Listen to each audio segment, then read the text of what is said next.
Good evening, everyone, and welcome to the third day of the Cleveland Clinic and Ohio Clinicians for Climate Action's Climate and Health Activate, Educate, Implement Symposium. Just so you are aware, all live events are being recorded and will be posted on the Ohio Clinicians for Climate Action's YouTube page, and those will be able to be viewed next week after the symposium. The symposium is a learn at your own pace symposium. All the pre-recorded sessions are available on Whova in the video gallery and can be watched at your convenience. During these live sessions, we will watch the pre-recorded education and then be joined after by the speakers for a live Q&A. This evening, we will hear from Dr. Eric Schreiber as he draws parallels between COVID-19 and climate change. We will also watch Emily Bacha speak about leveraging media communications for advocacy. After the videos, we will be joined by Dr. Schreiber for a live Q&A. Unfortunately, Emily is unable to make the Q&A session tonight, but hopes to be available at the panel session tomorrow evening and will follow up with any questions you have regarding her presentation via email. A general reminder, please remain muted throughout the duration of the session. If you have questions, please utilize the chat box. At the end of the presentations, I will populate a link to a survey for this evening's live session.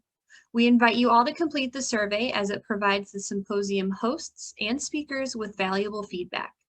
Nurses, if you would like CNEs, you must complete the survey. Once submitted, a link to your CNE certificate will be shown. Physicians, directions on how to obtain CMEs are available in the syllabus located in the documents section on Whova. We will begin with Dr. Eric Schreiber's presentation. So I will share my screen and that will start shortly.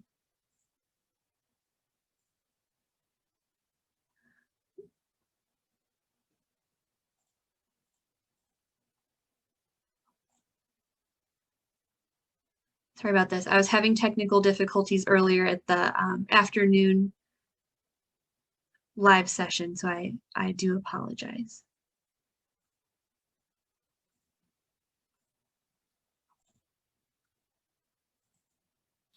Good afternoon, everybody. My name is Eric Schreiber, and I would like to thank the Ohio Clinicians for Climate Action for inviting me to give this talk. I'm a diagnostic radiologist retired from the Cleveland Clinic.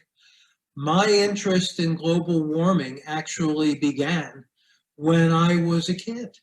My dad gave me a book to read, Worlds in Collision by Immanuel Velikovsky, which based on mythology rather than science speculated that the planet Venus emerged like a comet from Jupiter of only about 35,000 years ago. It passed close to Earth not just once, but twice, creating all sorts of earthly mischief, like the parting of the Red Sea. However, in that book published in 1950, Velikovsky did speculate that we would one day learn that Venus was a very hot planet. It didn't take long. That fact was confirmed shortly after by radio astronomy and confirmed again in 1962 by the Venus Mariner 2 mission.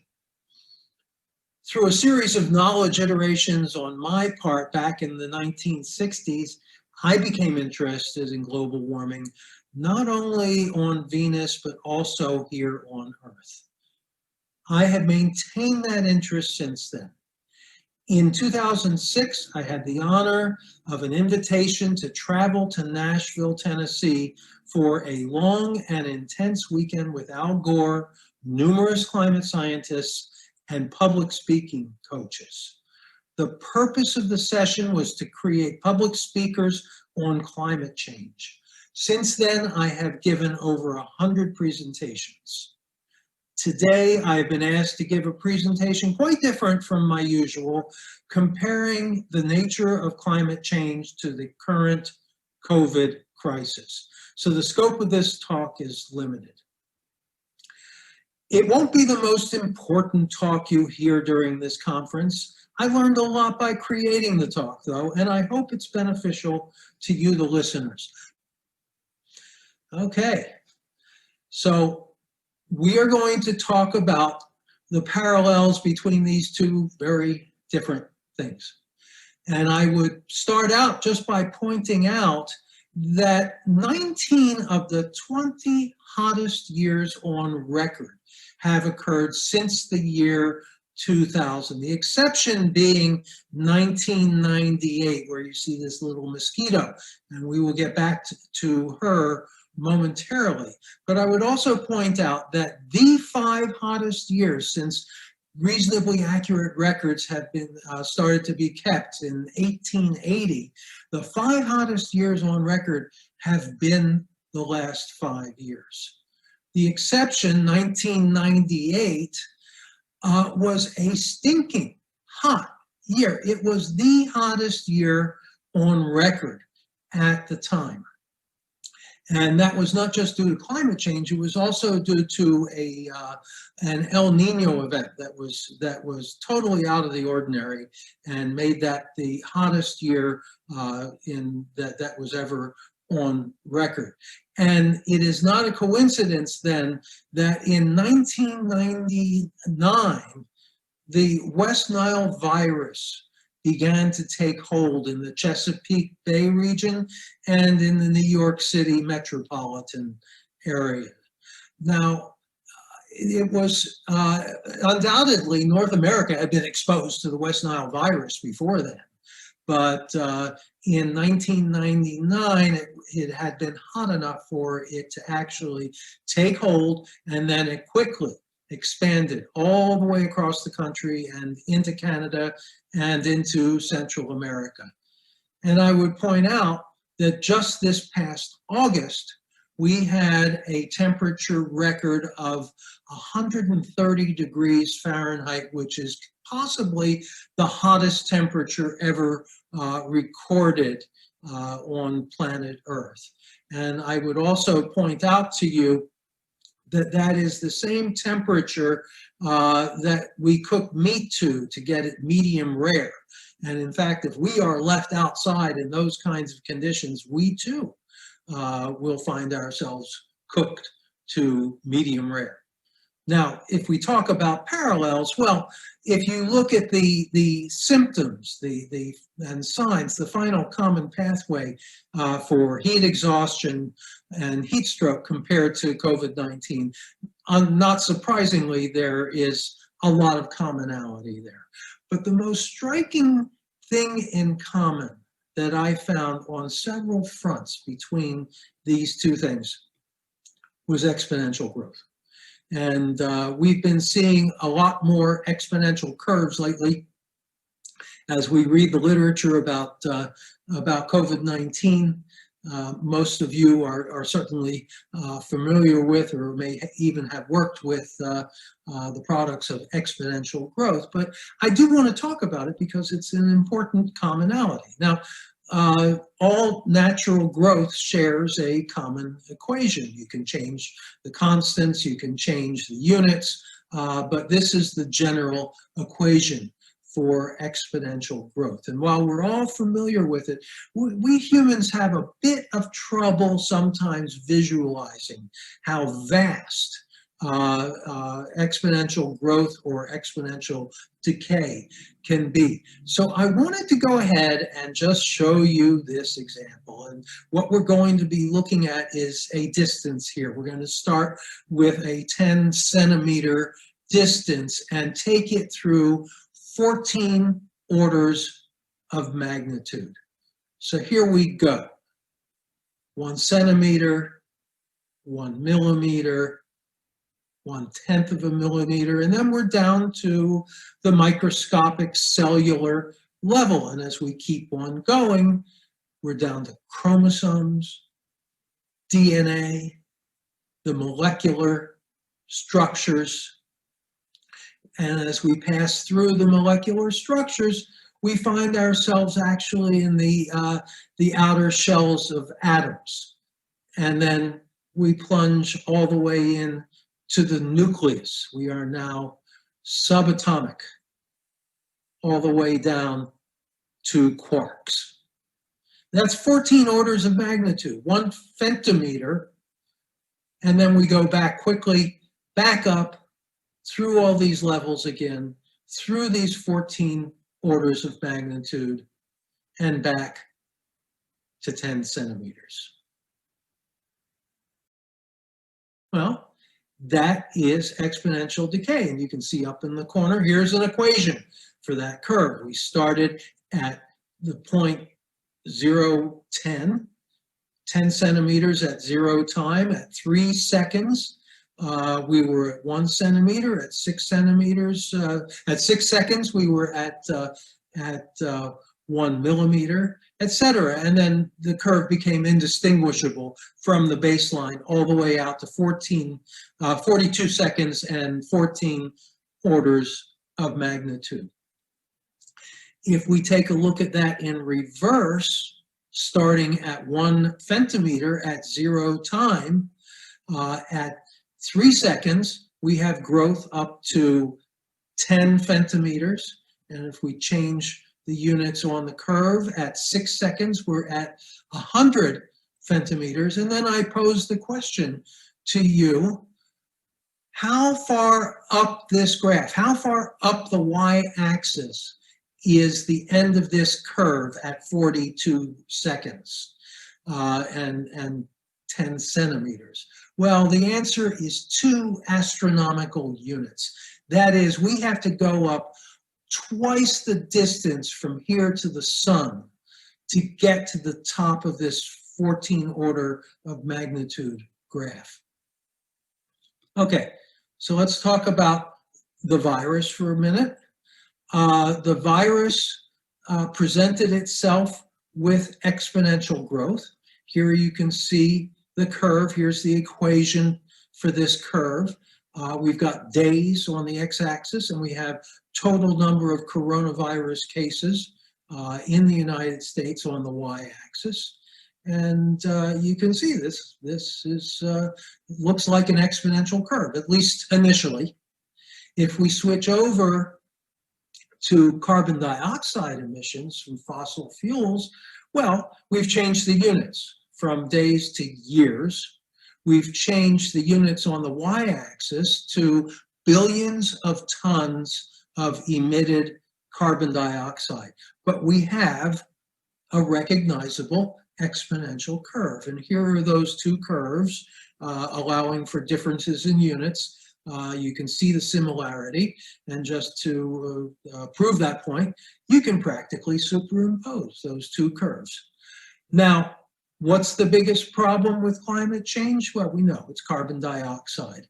But I want to show you a graphic example. The problem is how much carbon dioxide we are producing. And this is a pictorial just of New York City. And each one of these 33-foot blue balloons represents a metric ton of carbon dioxide. New York City is producing these at 2 per second, every second, 24 hours a day, 365 days a year. Now, clearly, if carbon dioxide came packaged in blue garbage bags, or if carbon dioxide stank to the high heaven, we would have done something about this a long time ago. But no, it's a colorless, odorless gas. This is what 1 hour of carbon dioxide emissions looks like. This is what 1 day of carbon dioxide emissions look like from New York City alone. Bit of a disposal problem. If you look at 1 year of carbon dioxide emissions just from New York City, it would look like this. And this is 55 tons of carbon dioxide emissions from just New York in just a year. But how about if we consider China, the United States, and the European Union combined? Well, that would be over 300 New York cities, or 20 billion tons of carbon dioxide produced per year. But of course, that's not all. We've got 160 or so other countries. They are also producing an additional 20 billion tons of carbon dioxide per year for a total of about 40 billion tons of carbon dioxide per year. That comes out to over 110 million tons of carbon dioxide each day. Well, we all know that exponential growth cannot continue indefinitely, and there are no known exceptions to that. I want to show you a different kind of curve. This is from the work of Dr. Hansen and his group, and was published a few years back. This is a nearly normal distribution, and what we're looking at is the distribution of sampling from a geographic area. And the geographic area is land masses in the northern hemisphere, summer temperatures during the day, and this particular curve shows this sampling from 1951 to 1980. Now this is a baseline.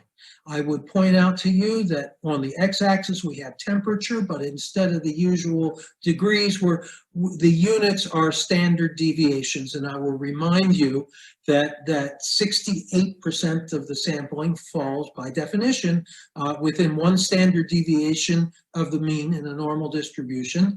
95% falls within 2 standard deviations, and 99.7% falls within 3 standard deviations of the mean. So above and below 3 standard deviations, 0.3% will fall beyond 3 standard deviations. So let's put a green line here to remind ourselves of where the baseline is, and now we're going to start moving forward through the decades. So here's the next decade, and as we keep on going, you can see a few things. One is that the mean is increasing. The mean temperature of this sampling is increasing with time, but you can also see the curve is getting flatter, it's getting wider, it's getting more chaotic. And whereas we used to have half of 0.3, now 0.15% falling below 3 standard deviations, this is so chaotic that we actually have more than that falling below 0.3%, 3 standard deviations on this curve. But look how much we have above 3 standard deviations. We have what used to be 0.15% of samples, we have 14.5%. Well, this is not quite a normal distribution, although it resembles one. This is a curve I know you all have seen in recent months, and it's the distribution of deaths from COVID-19 if there is no intervention. There's no mask wearing, there's no social distancing, there's no vaccine. The assumption that's made is that when people get infected, they are removed either by death or by immunity. And what will happen is, as the population that can be infected gets smaller, we already saw that this is approximately exponential growth. What happens is we leave that curve and we reach an inflection point, and it peaks and then it decays. And I'm not going to get into the whole thing about flattening the curve. I just wanted to make the point that there's a similarity here. And I also need to look at a more morbid curve that applies to the virus, and it applies to us as well. This is a semi-log plot that all microbiologists in the group will recognize. This is exponential growth of any organism, say bacteria in a petri dish, and as long as there is adequate carrying capacity, you will see exponential growth of that organism. But as the population crosses the carrying capacity, we get to what's called the plateau phase because we're running out of nutrients for the bacteria to multiply. And ultimately, as we continue to run out of nutrients and maybe introducing toxicity, we enter the death phase. Unfortunately, such a curve does not just apply to bacteria. It can apply to humans too if we are not careful. Which brings us to the potential catastrophe. We have been crossing many tipping points as we have introduced more and more heat-trapping gases into the atmosphere.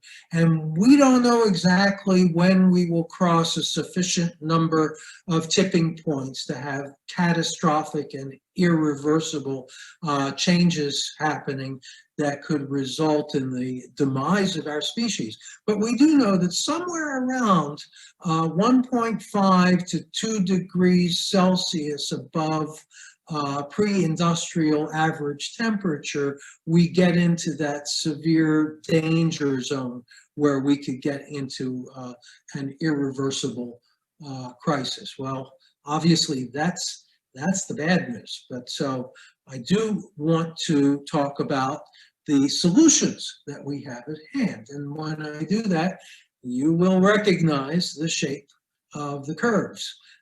Here we have an exponential curve showing what has happened to global wind energy capacity from 1980 to 2018.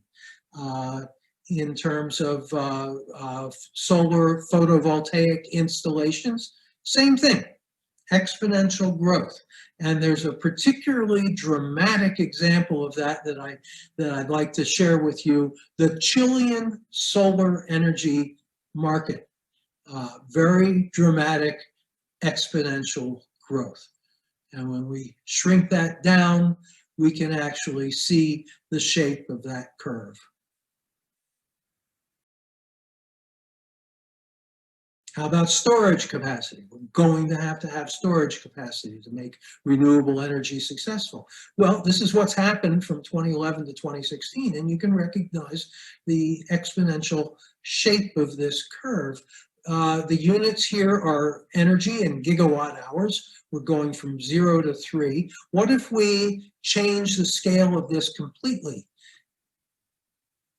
Here is that part of the curve that we were looking at, and now the top, instead of being 3, is 1,000. And there is no reason to believe that we will not continue to double and redouble every 2 or 3 years our cumulative storage capacity. And this is projecting for the next 20 years. And I contend that we will, in fact, be able to fulfill this kind of growth. There's no reason to believe that we won't. And as a result, you can expect to see exponential growth. We already are seeing exponential growth of the number of electric cars on the road. We're seeing exponential decay of lithium-ion battery prices. And we're seeing decay of the cost of solar panels. Now, let's take a real-life example of this. There are many cases, I'm sure, of people deciding to put a 1,000-watt solar array on the roof of their houses. Well, if you had done that back in 1976, that would have cost about $79,000. If you did it in 2019, the solar panels would have cost about $250. That's what exponential decay can do. So,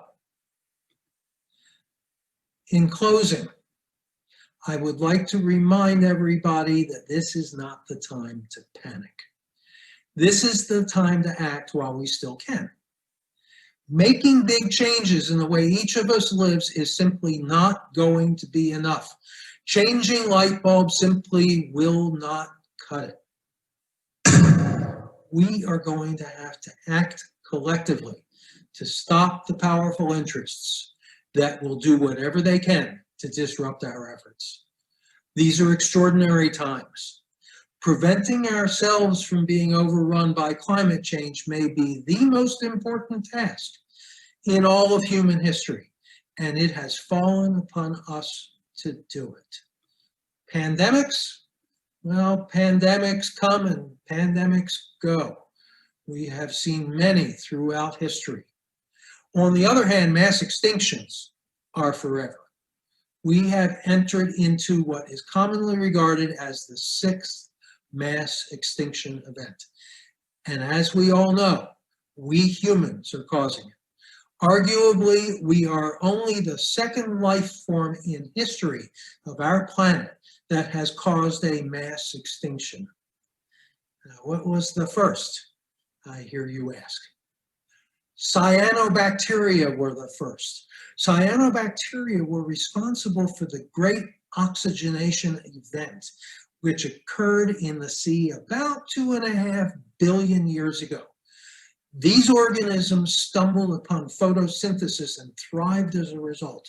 Their waste product was oxygen, which over hundreds of millions of years poisoned most of the anaerobic bacteria in the sea and transformed life on Earth. This perhaps is the finest example that I know of a sea change.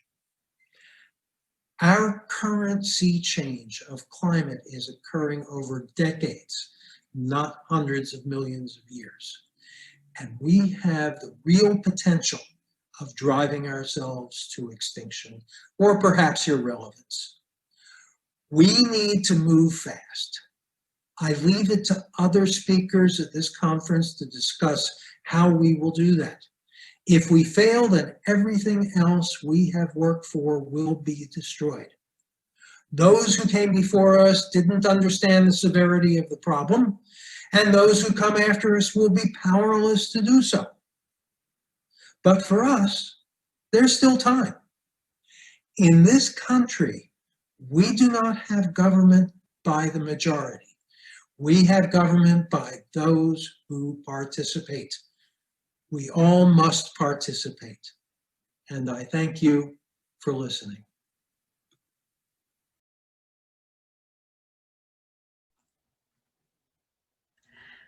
Such an interesting presentation. Thank you, Dr. Schreiber. I felt like I was transported back to my college stats class for a minute there. All right, we will move on to watch Emily Bacha speak about leveraging media communications for advocacy.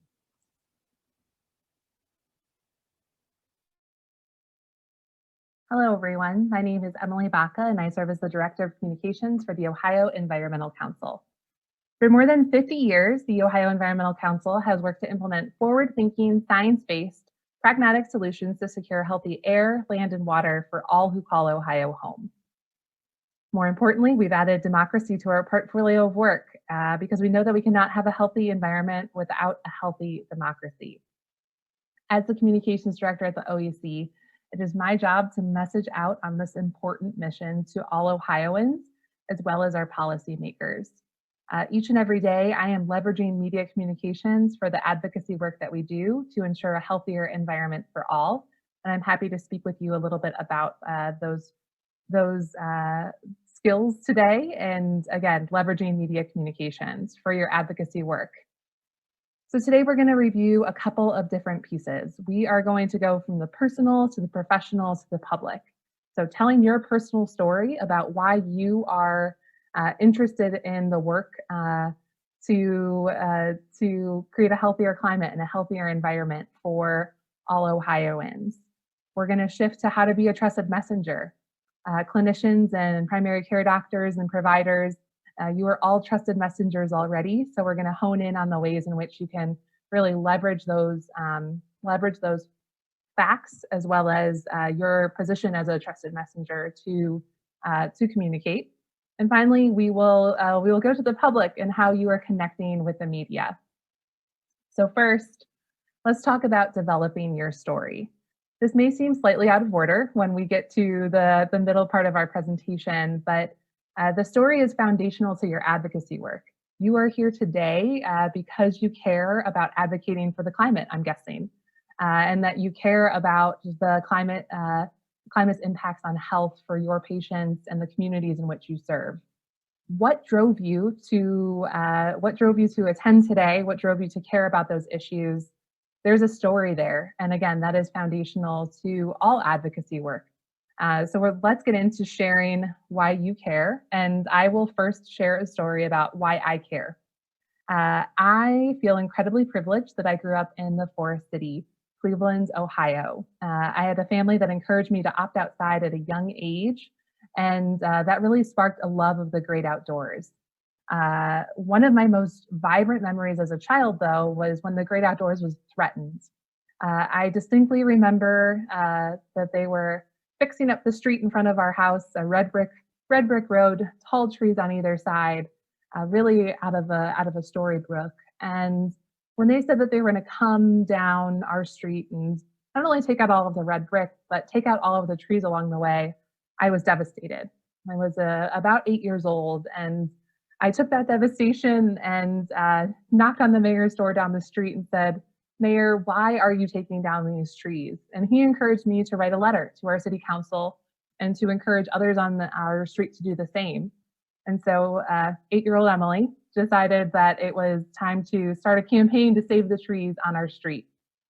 And I really think that that was the moment that sparked a love of advocacy. I couldn't wrap my arms around the tree in our front yard, and to lose that was really devastating to me in so many ways. And so the trees did end up coming down, but the passion to save the trees and to continue to act on environmental issues was just ignited even more. I dove into environmental science issues throughout middle school and high school. I studied environmental science in undergrad and earned my master's in urban and environmental planning, knowing that environmental planning could help fight climate change. Somewhere along the way, I fell into communications after graduate school, and I've been lucky to put that skill set to work to not only advocate for the environmental issues I'm so passionate about, but to communicate those to others. One of the ways in which I have done that is, as an adult, trees are still very important to me. The entire mission of the OEC is really important to me, but in particular, I know that I can act on climate by planting trees in my backyard and in my neighborhood here in Cleveland. And that small action and that small action with my neighbors can help us fight climate change here in the city. And so while it may not seem like bold policy action in the moment, we are mitigating the impacts of climate change and the negative health impacts of losing our large trees. Maybe not as large as the photo on the right-hand side, but certainly making improvements in our environment to create a healthier environment for all. Part of my work has been working with the Cleveland Tree Coalition to help advocate for the planting of new trees in Cleveland and preservation of some of those larger trees, and so that we can take action and we can meet the environmental challenges of our day by planting trees that help absorb carbon dioxide and store carbon to combat the increasing impacts of climate change. That is just my short story. I don't know that it is as riveting as maybe some of yours, but it is important to me. So that moment from my childhood into my studies and then into my adulthood as not only an advocate, but also a neighborhood activist in helping plant trees in my neighborhood. And this brings me to the fact that stories sometimes help elicit new emotions. So I hope that you could sense the passion that I had as a young child and that I still do today. People will seek out new information to confirm a belief, but stories can create a new emotional response. Stories have the power to persuade and move people to action. And we have studies that show that stories can be, more than 20 times more memorable than facts alone.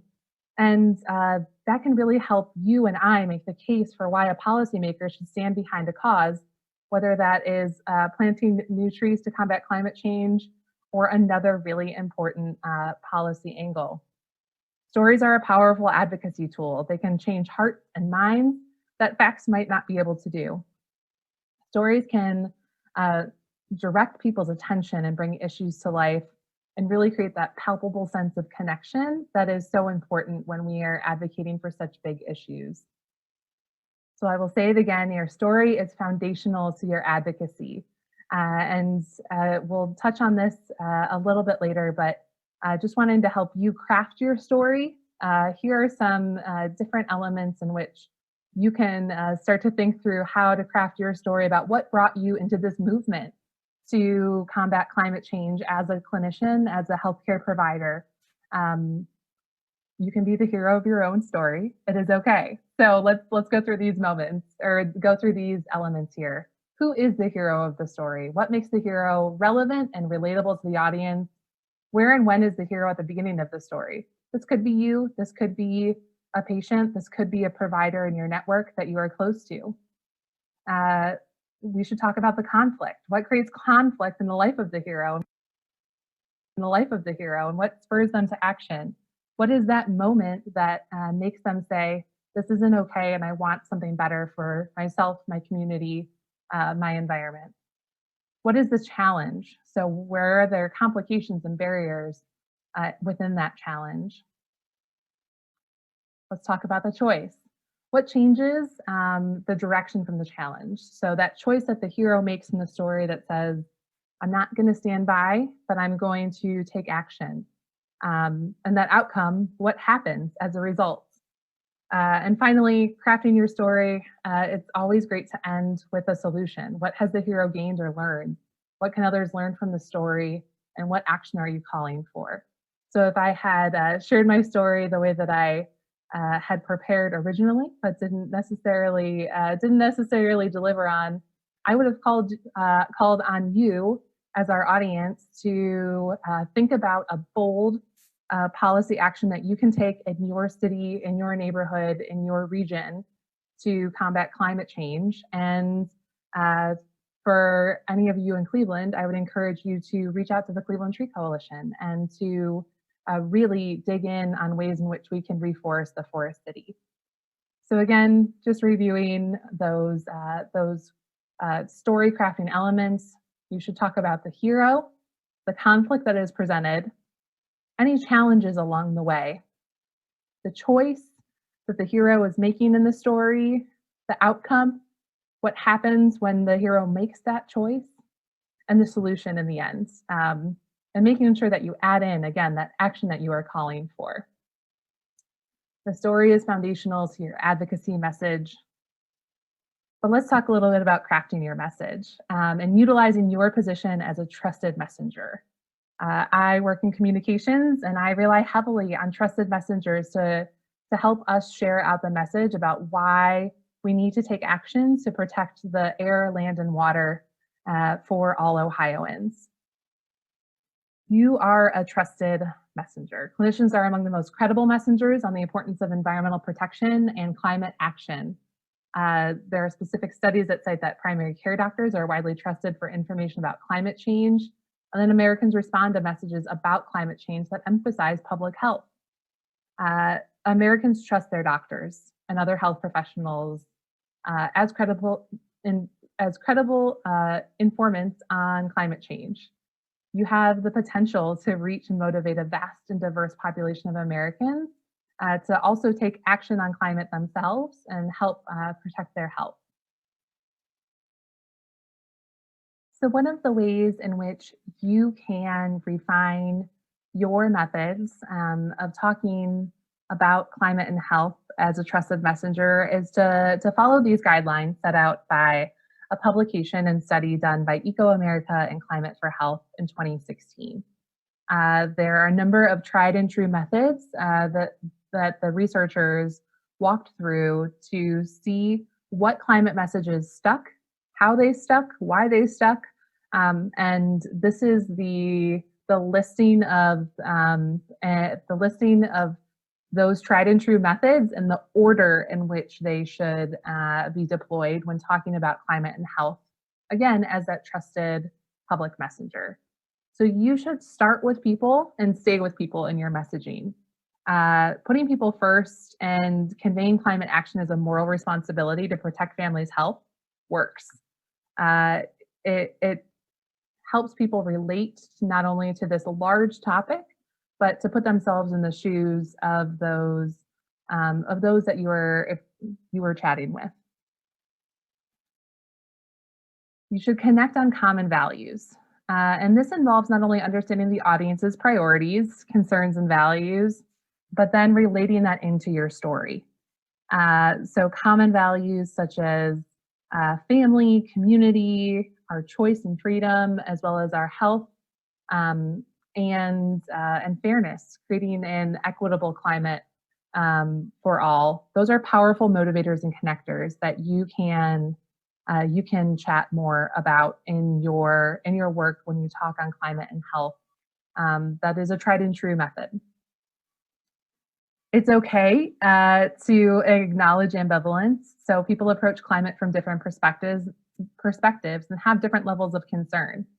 And we all have a number of competing priorities in our lives. So a simple line like, some of us are more worried about how climate change affects our health than others, may be a good level set when messaging on the impacts of climate, so that folks understand that this is a priority to you, and that you understand that there may be other priorities as well. We should always make it real. So sometimes it is easy to think about climate change as a far off, distant concern, but focusing on some of the local realities that people can see with their own eyes in their own communities helps make climate change relevant to them. So here in Cleveland, if I were to go back to my story about why I think that local policy on planting and preserving of trees is important, I can talk about the fact that when we have large storm events, large rainfall events, we don't have the trees to absorb that stormwater, and we are seeing the effects downstream and into Lake Erie. Using those real life examples helps focus on the facts and the realities of climate change impacts in our communities. And then moving from making it real, we should emphasize solutions. There are so many tangible local examples of climate solutions in our own backyards. And if you have trouble identifying those, I can tell you that we have plenty of folks here at the OEC that can help point out some of those climate solutions that are happening across the state that are available here and now, that are helping create safe and healthy communities that protect families' health, from local solar and wind systems to developing cleaner transportation and energy storage systems, to again, those policies that help reduce carbon pollution. There are any number of solutions out there that are tangible and that we can share out in our messaging. Next, we want to inspire and empower. And this is important. There's a lot of folks out there that feel that they can't make a difference, that they don't make a difference when it comes to climate change. Almost everything we do, from what we drive to how we eat to how we talk about climate change, affects the people around us. So the positive choices that we are making and the positive choices that we are sharing with others can help inspire and empower them to adopt that can-do attitude, and that we can lead on climate at so many different levels, from our local levels to our state level to the national level. It's okay, and it's encouraged to talk about the personal benefit that comes with climate action. And that's not just about saving money by saving energy, or becoming healthier by eating locally grown food, biking or walking instead of driving. These are all really important, but you can talk about those, again, those local or those personal benefits coming with those personal choices to act on climate. Finally, you should end with your ask. This again goes back to the story, and when you're telling your personal story, that you should end with the ask of those who you're speaking with to take action on climate, and to take action on climate for all of the reasons above, for those common values, for those real-time impacts, for those solutions that are within our reach. There are so many reasons in which we should act on climate, so be sure to take that to make that ask rather. A couple more keys for success when you're talking about climate action and health. So the first is describe, don't label. Again, this comes from that 2016 study, but I can tell you that it happens every day in my job as well. Jargon and labels confuse people and sometimes can bring up negative associations. You should avoid terms like mitigation, adaptation, or complex health terminology that folks like me may not understand. The most persuasive language that you can use is vivid, familiar, and descriptive. So statements like, we need to slow and stop the pollution that is changing our climate and affecting our health is a lot clearer than we need to mitigate emissions that are causing climate change and creating adverse impacts on our health. Again, avoid the jargon, stick with vivid, familiar, descriptive language. Another key to success is having at least one powerful fact from a trusted messenger within the message that you're telling. And these messengers could be folks like the CDC or the National Climate and Health Assessment Report. Using at least one memorable and relevant quote within your communications on climate action and health can help your audience trust you more as a credible messenger. Again, you're already credible. This helps build up that credibility and can also add significant weight to your message. So in my messaging here, again, using the example of climate policy or tree policy affecting climate change, trees are helping absorb carbon dioxide out of the air and are helping create cleaner air for us to breathe, which is really important in my home county of Cuyahoga, where the American Lung Association State of the Air ranks us as not a healthy air quality location. Another key to success is to ditch the doom and gloom. I know I just talked about not living in a healthy air quality location at times. We know that folks are overwhelmed by negative information on climate that can cause them to disengage. So it's important to talk about those common values, those solutions, those benefits, empowering and inspiring folks to act, rather than just talking about the terrible pieces or the terrible impacts that climate change is causing on our society. The final key to success, this brings it back, that you should use your story to strengthen engagement. Stories, again, are helping make your message relevant and vivid. They're helping you form the connection with the audience. And so don't be afraid to bring that story into your messaging as a trusted messenger on this. The final piece of what we're going to discuss today, so we've gone from the personal story to the professional messaging, and now we're going to talk about connecting with the media, really that public-facing aspect of what we're doing. And I'm going to shift from my personal stories here to some of the work that I am doing in collaboration with my colleagues here at the OEC on engaging the media on methane pollution and the importance of reducing methane pollution to reduce climate impacts, but also to improve the health of communities across Ohio. So there are opportunities to share your trusted message and to tell your story from the State House to the media. And we're going to get into the different building blocks of that engagement.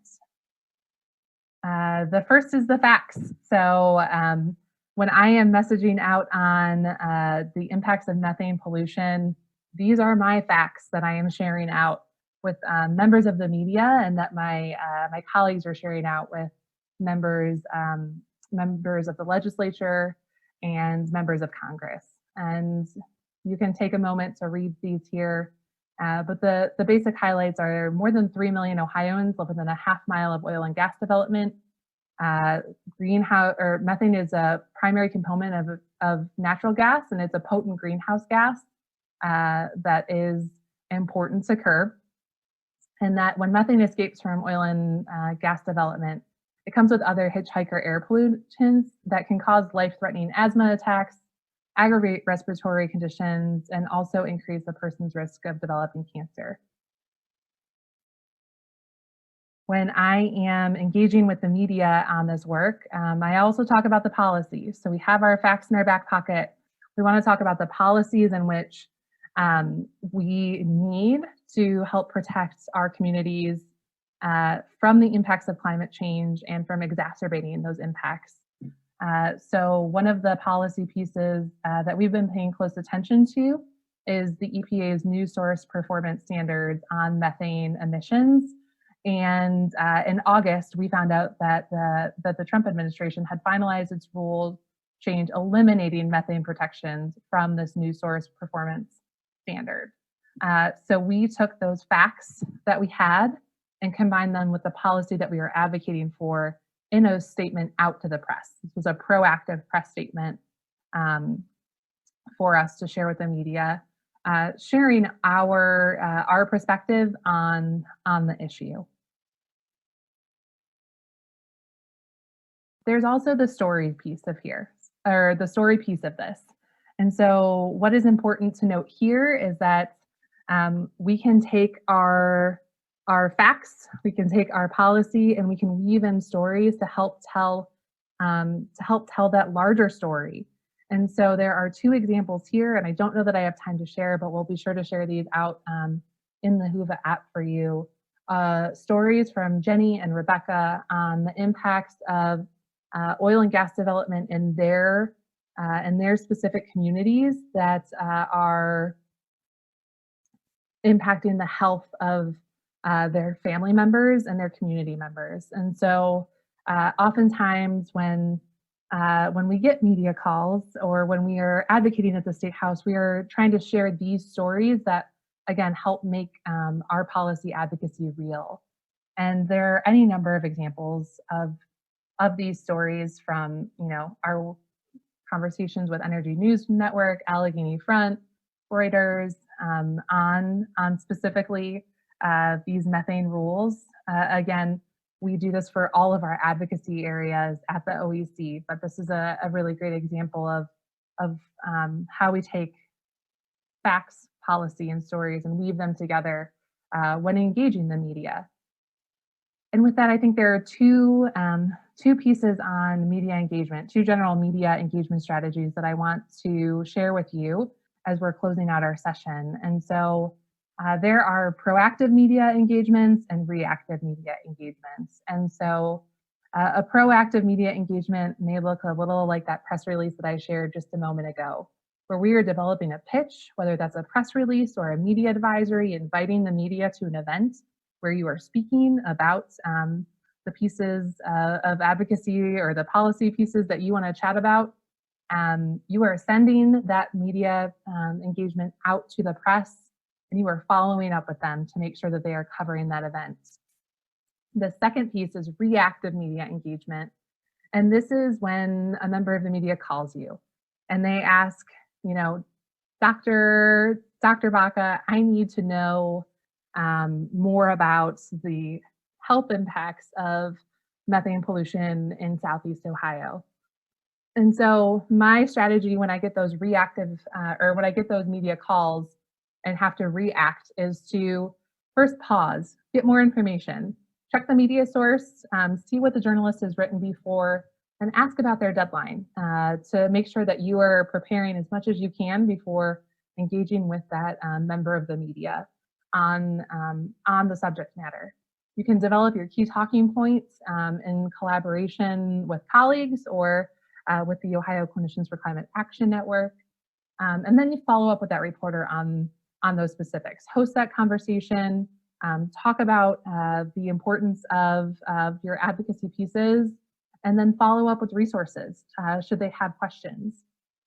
And so I will note that throughout this, you should remember to craft your message and to utilize your story as a trusted messenger in these media engagement strategies. So I know that we've left the engaging media portion to the end, But again, that crafting of the message and the story and utilizing your story and your position as a trusted messenger is key in dealing with members of the press, whether that is proactively engaging them in your advocacy work or reacting when they give you a call. So I have two final examples to share with you on this work. And the first is this specific proactive media pitch that I had the pleasure to be a part of. The OEC and Policy Matters Ohio put out a report late last year on the impacts of climate change on Ohio children's health. And we were able to host a press call, a media call, and answer reporter questions on the report, and specifically weave in stories and weave in important talking points throughout that conversation.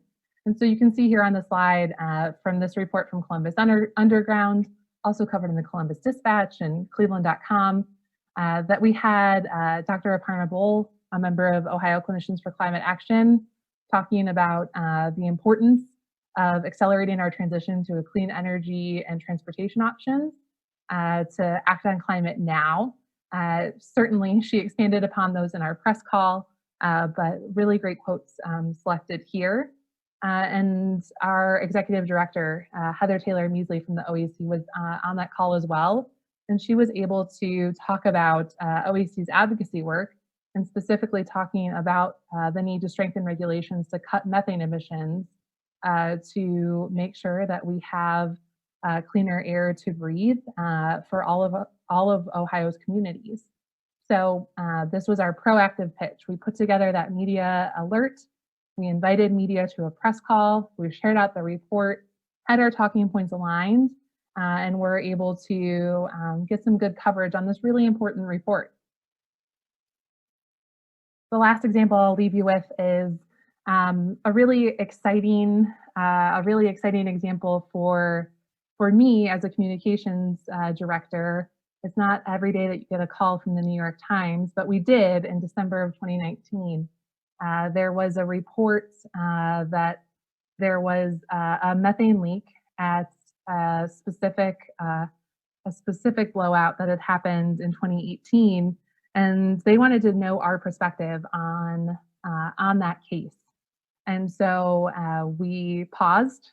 We got our facts in order on that specific case, and we were able to not only pull in Miranda Laplove, our Vice President of Energy Policy at the OEC, to respond to the reporter's questions, but we were also able to line up another community story. So we were able to engage our Southeast Ohio Regional Director, Carol Davey, on that call and have her share, firsthand perspective of what was happening in the community when this blowout had happened.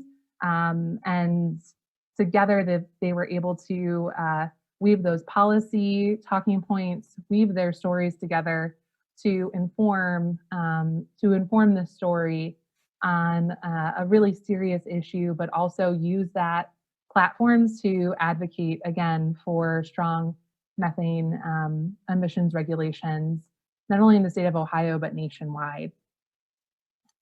So with that, I will end this session and again remind you that we've gone from talking about the personal to the professional to the public. So using your personal story to talk about your why, that helps elicit that emotional response and helps folks connect to why climate action is so important.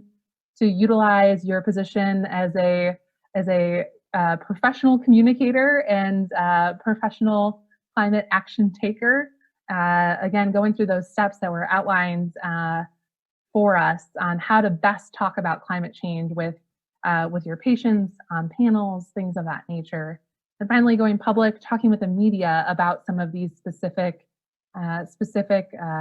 needs for advocacy on climate action and taking that action to improve the public health of all those who call Ohio home. I look forward to joining you later on to answer any questions that you might have about leveraging your story and leveraging media connections for your advocacy. Thanks so much for tuning in.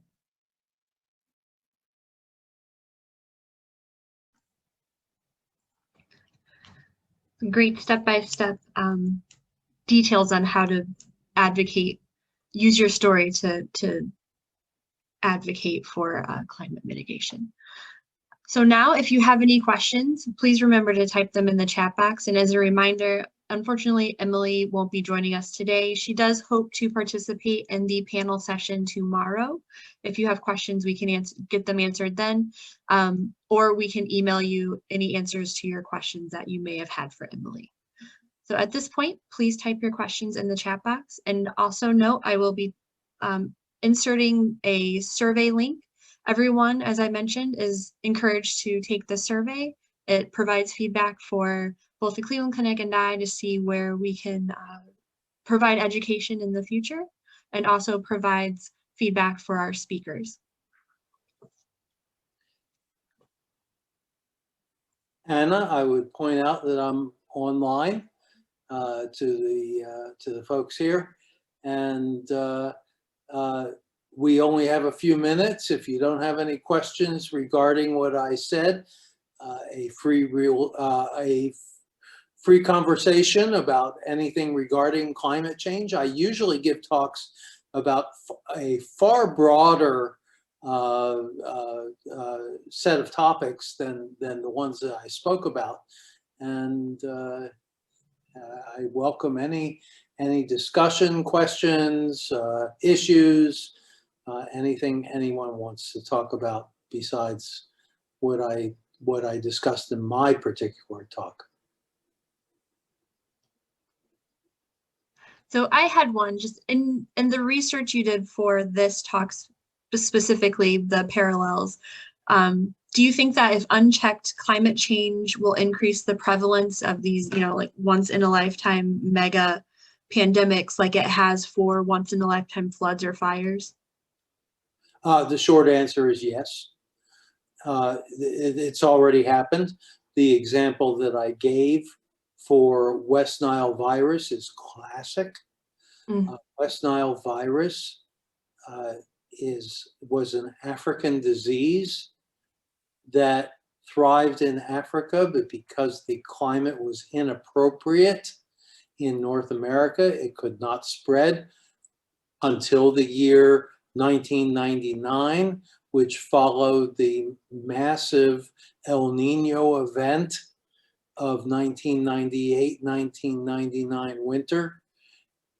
Then when that happened, the West Nile virus took hold, spread across the country in 4 years, which had never happened before.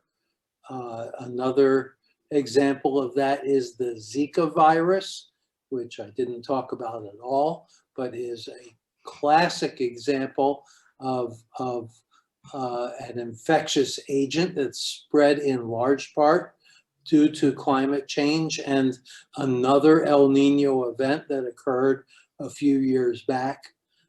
This will happen. It just so happens that COVID is probably not related to climate change, but there will be devastating events that have to do with infectious disease that will be related to climate change. Thank you. If anybody else has any questions, please feel free to unmute as well and ask your questions. I know it can take some time to type out your full thought into the chat box. I would love to have a discussion about any topic related to climate change. Nuclear power, for example. This is Dr. Gordon from the Cleveland Clinic. Thank you so much for your talk, Dr. Schreiber. And my question is, what are your thoughts on geothermal energy? Yes. So there are many ways to far more efficiently utilize renewable resources. Now, technically, and this is a kind of a geologic thing, geothermal is not renewable, but it will take a billion years to exhaust the supply of energy. So it essentially is a renewable energy source. Geothermal is already a very important power source in areas that are geologically or volcanically active. Take Iceland, for example. In Iceland, something like 95% of the heat that is provided to residences in Iceland is provided free of charge, except for the plumbing involved, by setting up a lot of conduit tubing that brings the steam from underground to heat. That means they don't have to burn coal to make electricity to heat, or they don't have to burn natural gas. They've got the heat right there from underground volcanic activity. So geothermal in that sense is important. Now, in a place like the United States, where other than Yosemite, for example, there's not volcanic activity to draw from. The fact is that the temperature of the Earth is around, if you go down 10, 20 feet, the temperature is about 55 degrees. And you can do heat exchange with buildings. So this is very important in terms of being able to heat and cool buildings. HVAC, the heating and air conditioning of buildings can be done taking advantage of geothermal technology. And so this is an extremely important way to do this. In some places, it's not necessary. Here in Cleveland Heights, there is a home in Cleveland Heights that is almost energy neutral, and they were not able to utilize geothermal because they need so little energy that setting up geothermal was not important. They could basically get their energy from 6,000 watts of solar panels and didn't need to even think about geothermal.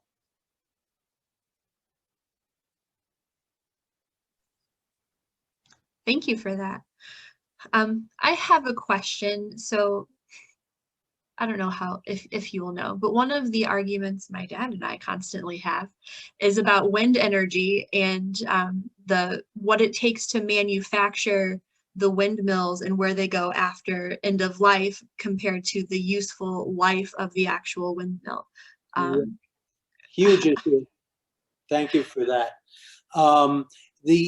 So there is a wonderful book out there. It was actually written, I think, almost 20 years ago, called Cradle to Cradle. It wasn't about wind turbines. It was about rugs.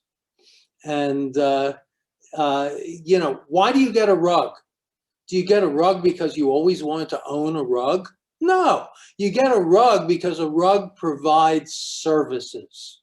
What services does it provide? Well, it mutes sound. It's easy on the feet. It looks nice. What you want to, in Cradle to Cradle, the author was a manufacturer of rugs. He sold rugs and then people would throw them away and he would get rugs. He changed his whole model. He changed it to a model where he was selling the service of rugs. You would pay a certain amount and he would provide the rugs. Now, certain areas of rugs get worn more than others, so he would replace the parts that got worn.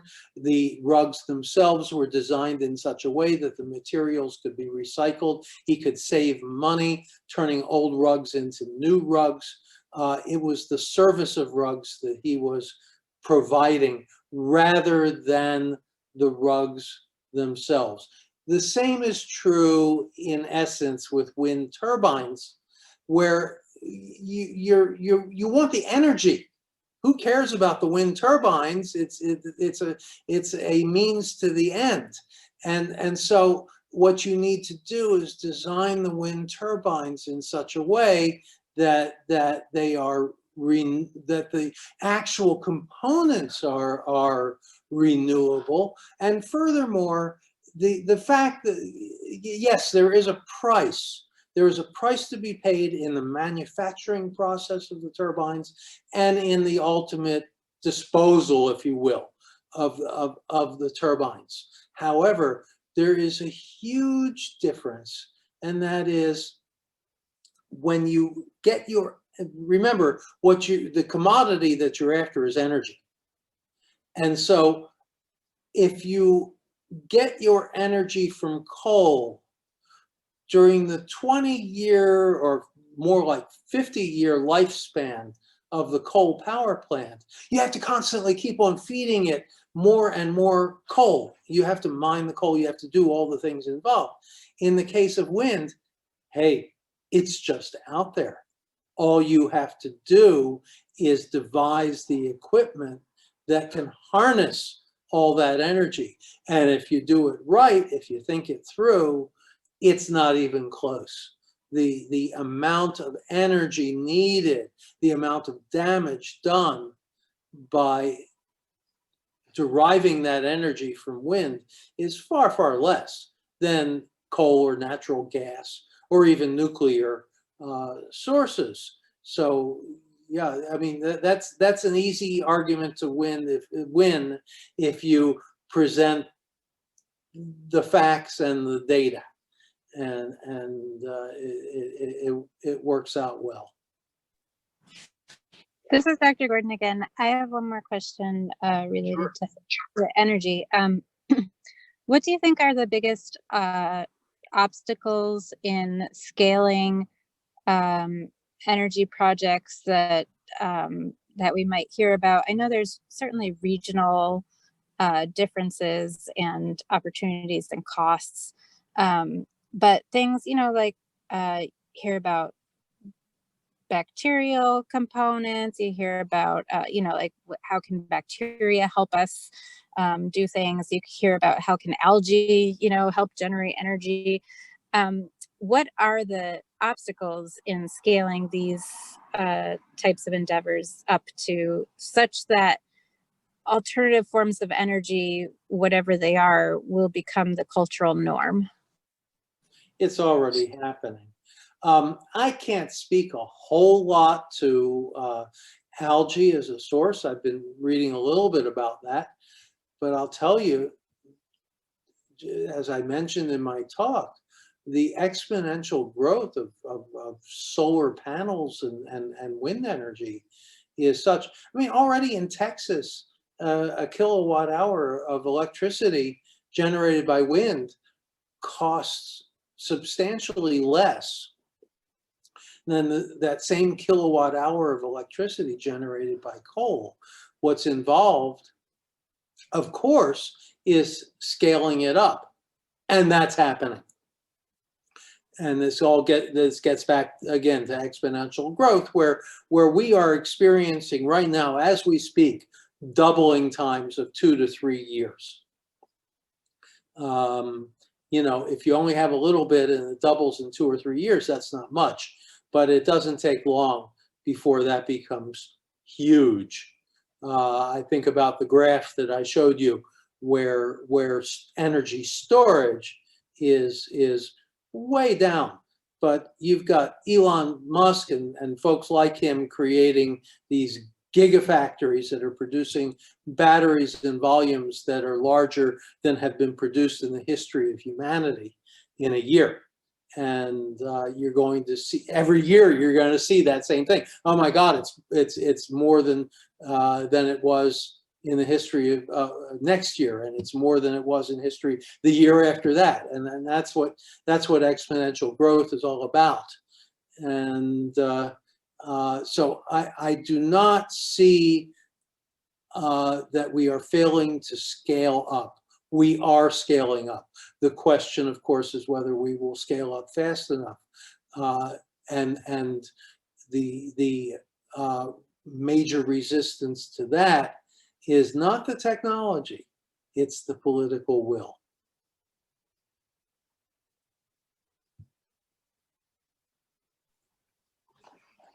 Thank you for that. Anyone else have any questions for Dr. Schreiber?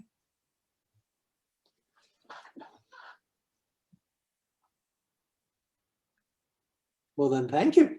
Yes, thank you. Thank you everyone for attending. Thank you, Dr. Schreiber, for being available this evening for questions.